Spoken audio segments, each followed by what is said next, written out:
Hello my dear students, welcome back my YouTube channel JSSB for physics.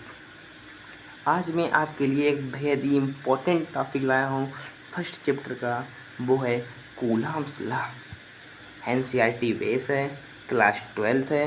Okay, understand. आज जो पढ़ाऊँगा important है, बड़ी ध्यान से पढ़ना, उसको मजाक मत लेना। कुछ लोग क्या करते हैं, वीडियो को ओपन करते हैं, बस व्यू दे दिया, क्लोज कर देते। यार आपके लिए मेहनत कर रहा हूँ, आप शुरू से लेके एंड तक देखिएगा। उसमें कुछ तो आपके लिए बेस्ट कंटेंट जरूर होगा। आप कोई भी वीडियो देखिए, मेरी नहीं किसी और की भी देखिएगा, तो आप शुरू से लेके एंड तक देखिएगा। उसमें कुछ ना एक तो ऐसी चीज़ होगी जो आपके लिए इम्पोर्टेंट होगी, आज नहीं तो कल भविष्य के लिए वो चीज़ इम्पोर्टेंट होगी। सामने वाले आपको जो कुछ भी दे रहा है वो कुछ तो इम्पोर्टेंट है आपके लिए। आप समझते वो इम्पोर्टेंट नहीं है, इम्पोर्टेंट है, आप उसे वरीयता दीजिएगा। ओके, चालू करते हैं। आज फिर मैं आपके लिए मोटिवेटेड स्पीच लेके आऊँ एक। ये फालतू में नहीं लाता हूँ, ये आपके लिए लाता हूँ। इसे आप इसे पढ़िएगा, कुछ तो सुधरिएगा यार। मैं तो जैसा आपके लिए कुछ तो कर रहा हूँ यार, कुछ तो इसे पढ़िया करो, इसे मन से पढ़ा करें यार, ध्यान दिया करें, इसे जीवन में उतारा करें। सुनिए, इसमें 3 वर्ण है, इच्छा आया, एक निर्णय आया, एक निश्चय आया। इसका कह रहे हैं एक इच्छा कुछ नहीं बदलती, एक निर्णय कुछ बदलता है, लेकिन एक निश्चय सब कुछ बदल देता है। आज मेरा इच्छा हुआ मैं लखनऊ जाऊंगा, एक निर्णय किया मैंने, आज तो लखनऊ जाकर रहूँगा, आज तो मैं लखनऊ जाकर रहूँगा। लेकिन एक दृढ़ संकल्प किया, मैंने एक निश्चय किया, गाड़ी बुक करो, आज जाना है तो जाना है। ना मैंने इच्छा की, ना मैंने निर्णय किया, एक निश्चय किया। तो मैं हमेशा आपसे कह रहा हूँ, आप भी अपने जीवन में सब निश्चय किया करें, गोल बनाया करें अपना गोल। जैसे कि मैं आपको बता रहा हूँ, आज सोचा कि यार पढ़ाई करते हैं, आज आपने सोचा, आज आपकी इच्छा है कि मैं पढ़ाई करता हूँ, स्टडी करता हूँ। आपने निर्णय लिया कि मैं 2 से 3 आज स्टडी करूँगा। आपने निश्चय कर लिया कि मुझे आज दिन में पढ़ना है। कौन चीज़ जाना स्ट्रांग है? निश्चय। आदमी निश्चय कर लेता है, यार मैं मातृभूमि पर अपनी जान दे दूँगा, कर लेता है। इच्छा नहीं करता, मैं निश्चय करता। इसलिए आप इसको बलिदान दें अपनी लाइफ में। ये 3 जो वर्ड दिए, इसमें इन दोनों को नहीं, इसको। इच्छा होती है, किसको नहीं होती? हर चीज़ की इच्छा होती है यार। आपको अपना गोल पाने की एक इच्छा होती है, निर्णय होता है। एक व्यक्ति होता है वो निश्चय करता है, एक व्यक्ति इच्छा करता है, एक व्यक्ति निर्णय करता है। मैं इसको इतना इसलिए समझा रहा हूँ कि ये बात मुझे भी अच्छी लगी यार, मैं भी इसे अपने जीवन में उतारूँगा, तो आप भी उतारिएगा। सर की बात तो मानिएगा ना। ओके, आगे रखते हैं।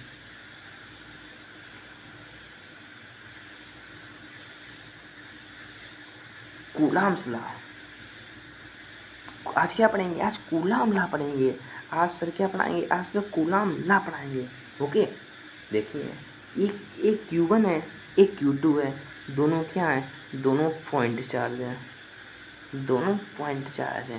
डैडी मैं कहना क्या चाह रहा हूँ, Q1 Q2 मैंने 2 पॉइंट चार्ज लिए, 2 पॉइंट चार्ज मैंने Q1 Q2 लिए, जिनके बीच की जो सेपरेशन है वो R है, जिनके बीच की डिस्टेंस है वो कितनी है? वो R है। जो Q2 है इस पर फोर्स लगा रहा है पहले के कारण F12, ये इस पर फोर्स लगा रहा है F21। तो मैं क्या करूँ? ये जो फोर्स है भाई इलेक्ट्रोस्टैटिक फोर्स है। जो इलेक्ट्रोस्टैटिक फोर्स है वो क्या होती है? वो इंचार्ज के गुणन के प्रोपोर्शनल होती है, एवं जो डिस्टेंस होती है उसके इनवर्सली प्रोपोर्शनल होती है। Repeat repeat repeat repeat repeat, हाँ यस यस, रिपीट कर रहा हूँ भाई, सुन लिया आराम से सब रख यार, कर रहा हूँ। Q1 Q2 2 मैंने पॉइंट चार्ज लिए, ठीक है, जिनके बीच की सेपरेशन R ली। Q2 इस पे फोर्स लगाएगा पहले के कारण, ये इस पे फोर्स लगाएगा पहले के कारण। ओके, Q2 पहले पे फोर्स लगाएगा, Q1 Q2 पे फोर्स लगाएगा। जो फोर्स लगती है इनके जो मैग्नीट्यूड होते हैं ये बराबर होते हैं, जो डायरेक्शन होता है ये पोजिटिव होते हैं। ये फोर्स इस डायरेक्शन में लग रही है, ये फोर्स इसमें, तो डायरेक्शन क्या होगा? निगेटिव साइन इसके होंगे। कैसे निगेटिव साइन होंगे? जो F12 होगा, क्या कहना चाह रहा हूँ, सुनो ध्यान से, जो F12 होगा वो मैग्नीट्यूड में समान होगा F21 के। ये तो जानते हो ये मापांक होता है, मॉड होता है, ठीक है। और जो ये F12 होगा ये माइनस को होगा F21 के। ये डायरेक्शन की बात थी, ये मैग्नीट्यूड की बात थी। Okay okay, understand? यस। आगे देखिए, जो इन दोनों में Q1 Q2 क्या है? दोनों पॉइंट चाहिए। वेरी वेरी सिंपल लॉजिक है, समझिएगा। Q1 पॉइंट चार्ज है, Q2 पॉइंट चार्ज है, सेपरेशन R दोनों में R, तो इनमें एक फोर्स लगता है, इसे इलेक्ट्रोस्टैटिक फोर्स कहते हैं। क्या कहता हूँ, उसे कहते हैं इलेक्ट्रोस्टैटिक फोर्स कहते हैं, उसे हम इलेक्ट्रोस्टैटिक फोर्स नाम देते हैं। क्या नाम देते हैं, इलेक्ट्रोस्टैटिक फोर्स, उसे कहते हैं एफ ई क्या होता है, वो Q1 Q2 बाई R होता है। ओके, समझ में आया, इसे ही हम कूलाम्स लॉ कहते हैं। चलो आगे बताता हूँ आपको। ये क्या सर तो रंगीन में आए हैं, यस रंगीन में आया हूँ। सुनिएगा, कूलाम्स लॉ कहते किसे हैं, कूलाम लॉ किसे कहते हैं, सुनिएगा, gives the electric force between 2 point charge. हमने कहा Q1 पॉइंट चार्ज था, Q2 पॉइंट चार्ज था, इन दोनों के बीच में जो फोर्स लगी थी उसी तो मैंने कहा था इलेक्ट्रोस्टैटिक फोर्स, भाई कहलाती है कूलाम्स लॉ। अंडरस्टैंड, यस भाई क्या कहलाती है, कूलाम्स लॉ। यानी हमने ये फार्मूला बताया था आपको, यहाँ पे एफ ई कर लीजिएगा, एफ ई है वो Q1 Q2 by R square का, जो एफ है वो इनवर्सली प्रोपोर्शन रेडियस के से इनवर्स स्क्वायर लॉ भी हम कहते हैं, इसलिए इसे हम क्या कहते हैं, इनवर्स स्क्वायर लॉ भी कहते हैं। क्योंकि जो एफ है, because F is electrostatic force यार, ये फोर्स लगती है 260 पॉइंट चार्जों के बीच, वो मैं आगे बताऊंगा आपको। तो ये क्या हुआ, Q1 Q2 by R square, जो एफ है वो Q1 Q2 के कैसी है, वो प्रोपोर्शनल है, और जो एफ है वो इसके कैसी है, इनवर्सली प्रोपोर्शनल रेडियस के, इसलिए इसे हम इनवर्स स्क्वायर लॉ भी कहते हैं। क्या कहते हैं, इनवर्स स्क्वायर लॉ भी कहते हैं, inverse square law. Okay, understand. Coulomb law कहते हैं, कूलाम लॉ कहते किसे हैं, गिव द इलेक्ट्रिक फोर्स, दो पॉइंट चार्ज, ये दो पॉइंट चार्जों के बीच जो इलेक्ट्रिक फोर्स लगती है, एक ये पॉइंट चार्ज था, ये पॉइंट Q1 था, ये Q2 था, इनके बीच या फिर फोर्स लगी, इसे मैं कहता हूँ कूलाम्स लॉ।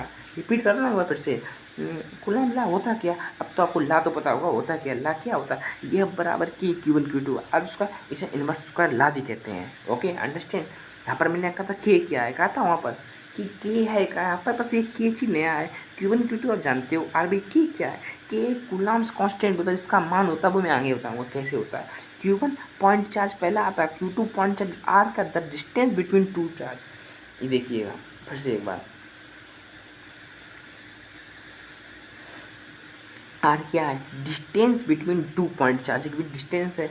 Q1 एक पॉइंट चार्ज बताया था मैंने, Q2 एक पॉइंट चार्ज, की क्या एक कूलाम कांस्टेंट है, ये नई चीज़ है, ये क्या है, नई चीज़ है, ये नई चीज़ है, ठीक है, ये नई चीज़ है, ये क्या है, एक नई चीज़ है के। ओके, आगे बताता हूँ इसके बारे में। ये देखिए, ये बराबर 1/4 जो के होता है, इसे ही मैं लिखता हूँ 1/4 epsilon not Q1 Q2 by R square पे। के की जो वैल्यू होती है वो 9 × 10⁹ न्यूटन मीटर स्क्वायर प्रति कूलम स्क्वायर।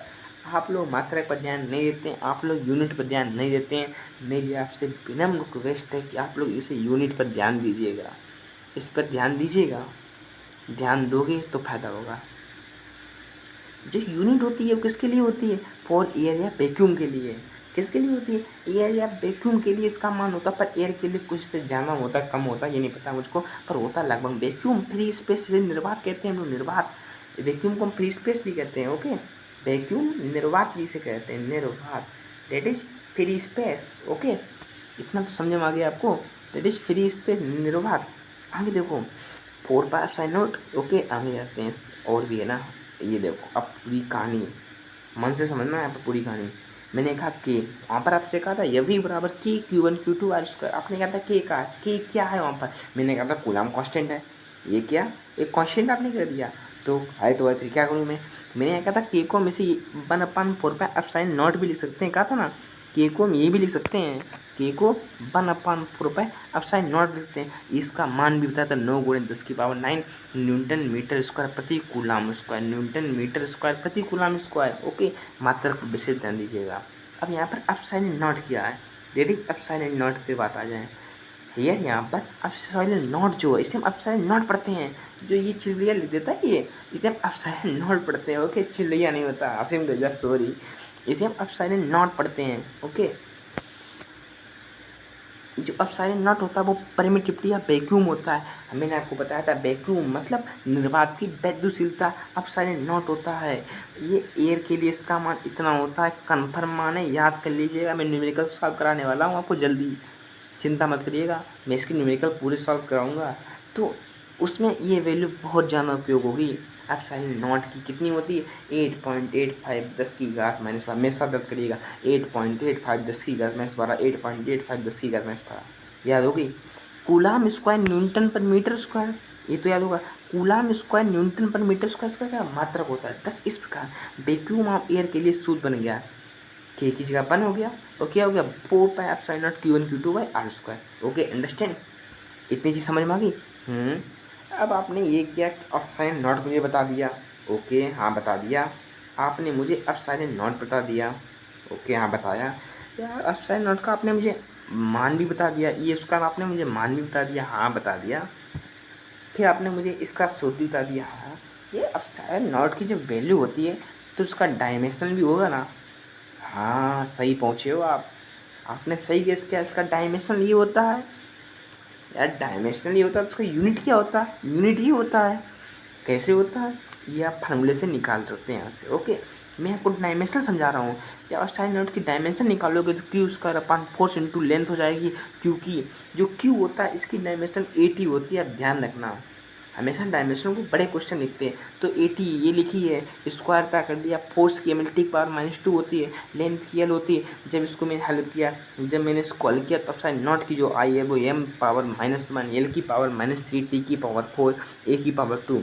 याद करो एफ साइन नॉट की जो डायमेंशन है m की पावर -1 एल की पावर -3 टी की पावर 4 ए की पावर 2। याद लर्न हो जानी चाहिए, ये चीज़ लर्न हो जानी चाहिए। m की पावर -1 एल की पावर -3 टी की पावर 4 ए की पावर 2। Okay understand.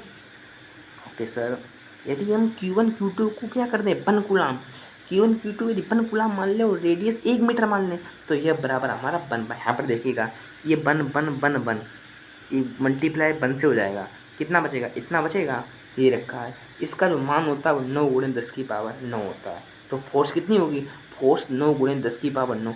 यदि दे दिया जाए कि एकांक आवेश में है, एकांक दूरी है इनके बीच की, तब फोर्स कितनी लगेगी, जो फोर्स लगेगी वो 9 इंटू 10 की पावर 9 लगेगी और न्यूटन लगेगी। ये फोर्स लग रही है, ये वो नहीं है कि इसका मान है, इसका मान हमने आपको बताया था, उसका मान यही होता है। पर यूनिट क्या होगी, न्यूटन स्क्वायर पर मीटर, न्यूटन मीटर प्रति कूलाम स्क्वायर है, इसकी यूनिट वो होती थी। ठीक है, ये हमारा था कूलाम लॉ। अब भाई एक बात बताएं आपको, मैं जितने भी लॉ हैं उसमें कुछ ना कुछ लिमिट ज़रूर है। जिस प्रकार केमिस्ट्री में जितने भी लॉ बने उसका पर चीज़ का अपवाद है यार, तो यहाँ पर अपवाद तो नहीं है, वैसे इसकी लिमिटें हैं। लिमिटेशन ऑफ कूलम्ब्स लॉ क्या है, लिमिटेशन ऑफ कूलम्ब्स लॉ मैं आपको बताता हूँ। यदि एक अलग ढंग से समझाया मैं आपको, समझते रहना बस एक बात को मेरी, अगर आप समझते रहेंगे तो अच्छा रहेगा। और क्या भाई तुम्हें समझाना चाहिए। Limitation of Coulomb's law. Sir ये रंग बेकार है, कुछ नहीं दिखाया होता, फालतू का रंग लिया लेता है वह, अच्छा लाते हैं आपके लिए, चलो आप ये रंग यूज करते हैं। ठीक है, limitation of Coulomb's law. Okay क्या है इसकी लिमिट, अरे कूलम्ब लॉ की लिमिट भी होती है, हम तो अजगा लगा देते हैं। नहीं, Coulomb's law only point charge के लिए लगता है। सर जब देखो तब पॉइंट चार्ज और कोई चीज़ नहीं है क्या है पॉइंट चार्ज। कई तरीके से मैं आपको पहले ये बताता हूँ पॉइंट चार्ज किसे कहते हैं। जब देखो तब पॉइंट चार्ज पढ़ा के रखा। पॉइंट चार्ज किसे कहते हैं, पॉइंट चार्ज देखो the size of charge must be very small compare distance between charge. दो चार्ज थे इनके बीच जो डिस्टेंस थी इनसे ये बहुत कैसा होता है, स्मॉल होता है। ओके अंडरस्टैंड, समझ आया पॉइंट चार्ज कैसे कहता हूँ। नहीं समझ में आया, एक बार में समझ आया तो मैं आस्टीन नहीं हो जाता। अरे यार बातें बहुत करते हो, आओ तुम फिर से। Q1 चार्ज था, एक Q2 चार्ज था, इनके भी डिस्टेंस R थी। जो R डिस्टेंस है उससे ये Q1 चार्ज बहुत ही छोटा होगा, स्मॉल। इसके लिए ये एक पॉइंट चार्ज होगा, इसके लिए क्या होगा, ये एक पॉइंट चार्ज होगा, इसके लिए क्या होगा, ये एक पॉइंट चार्ज होगा। क्या होगा, पॉइंट चार्ज होगा। Q1 आवेश ले लिया, एक Q2 ले लिया, बीच की डिस्टेंस R है। जो R के लिए Q1 एक पॉइंट चार्ज होगा, क्या होगा, एक पॉइंट होगा। R के लिए ये भी एक पॉइंट होगा, पॉइंट चार्ज होगा। यानी कि हम कहना क्या चाहते हैं, हम कहना ये चाहते हैं the size of charge must be very small compare to distance between charges. जो साइज होती है इनका आकार होता है डिस्टेंस से बहुत छोटा होता है। प्लीज़ मेरी बात को समझिए, इसे हम पॉइंट चार्ज कहते हैं। यानी it is applicable only for point charge, not for standard charges. यानी कूलाम का जो नियम है वो ओनली पॉइंट चार्ज के लिए संभव है। पॉइंट चार्ज को हम स्थिर आवेश भी कहते हैं। जितनी भी यूपी बोर्ड की किताब में मिलेगा स्थिर आवेश, परिभाषा लेते हैं स्थिर आवेशों के बीच जो बल लगता है वो आवेशों के गुणनफल के अनुपाती एवं उनके बीच की दूरी के वर्ग के व्युत्क्रमानुपाती होता है। क्या कहते हैं? स्थिर आवेश कहते हैं, उन्हें हम पॉइंट चार्ज कहते हैं, स्थिर को हम पॉइंट चार्ज कहते हैं। यानी कि जो ये फोर्स लगती है वो पॉइंट चार्ज के लगती है, इस बड़े चार्जों पर ये फोर्स नहीं लगती है। पॉइंट चार्ज समझ में आ गया? आगे देखिए,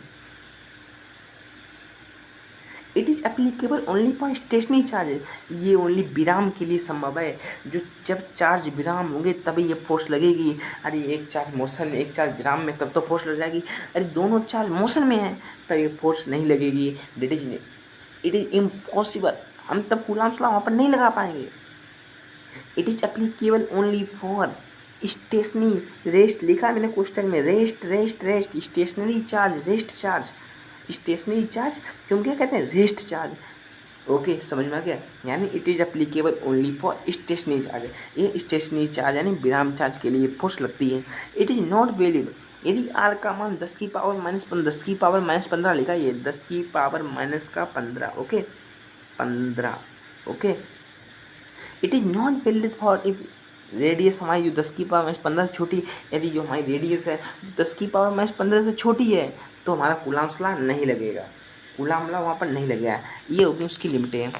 लिमिट अब क्या है, इतना ही हमारा कूलाम लॉ था। कूलाम लॉ के बारे में मैंने आपको बताया, कूलाम लॉ की लिमिटें बताई, उसके हमने वो बताए सिंबल बताए कि उसके फार्मूले के मैंने वो बताया के बराबर 1/4 हाफ साइन नॉट का मैंने मान बताया, और आपको पूरा उसकी डायमेंशन बताई। जितना मैं बताया आज के लिए इम्पोर्टेंट था हमारे बोर्ड में, सीबीएसई बोर्ड में, इससे 100% 4 नंबर या 5 नंबर, अरे 8 नंबर का भी पूछा जाता है। अधिकांशतः 2 विकल्प आते हैं, एक 3 नंबर का क्वेश्चन आता है, तो 5 नंबर कन्फर्म है। यहाँ से उसकी लिमिट पूछ दे आपसे, या अब साइन नॉट का मान पूछ दे, उसकी यूनिट पूछ दे, आना है यहाँ से। अब आप कहूँ तो अगला लेक्चर वेक्टर से बना दूँ, कूलाम लॉ का वेक्टर फॉर्म बहुत इम्पोर्टेंट है, पर हमारे बोर्ड में नहीं इम्पोर्टेंट है। हम आगे कंपटीशन देंगे उसके लिए कूलाम लॉ का वेक्टर फॉर्म बहुत इंपॉर्टेंट है, बहुत न्यूमेरिकल सॉल्व होते हैं उसे। बताओ तो आप पढ़ा दूँ, तो कमेंट में मुझे ज़रूर बताइएगा कि मैं कूलाम्स लॉ वेक्टर फॉर्म आपको पढ़ाऊँ कि नहीं पढ़ाऊँ। यदि आप कमेंट में करेंगे तो मैं पढ़ा दूँगा, वरना नहीं। ओके, तो यहीं पर मैं लेक्चर को पॉज करता हूँ। आपसे मैं आज मैंने कुछ thanks for watching the video आपके लिए नहीं बना लिखा है। मेरे भी रोज़ देखता हूँ यार, अच्छा ही रहता है कि रोज़ कहता है thanks for watching the video, आप भी कहोगे, इसलिए नहीं लिखा है।